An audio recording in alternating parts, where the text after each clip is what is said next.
بسم اللہ الرحمن الرحیم۔ السلام علیکم ورحمۃ اللہ وبرکاتہ۔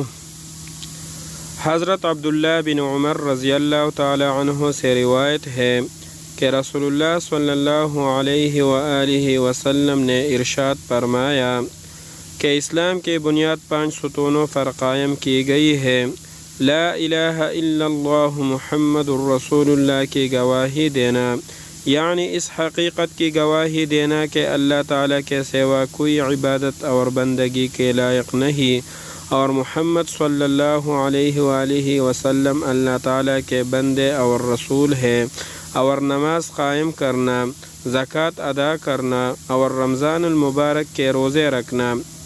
حضرت جبیر بن نفیر رحمۃ اللہ علیہ کہتے ہیں کہ رسول اللہ صلی اللہ علیہ وآلہ وسلم نے ارشاد فرمایا، مجھے یہ حکم نہیں دیا گیا کہ میں مال جمع کروں اور تاجر بنوں، بلکہ یہ حکم دیا گیا ہے کہ آپ اپنے رب کی تسبیح و تعریف کرتے رہے، نماز پڑھنے والوں میں شامل رہے اور اپنے رب کی عبادت میں مشغول رہے یہاں تک کہ آپ کو موت آ جائے۔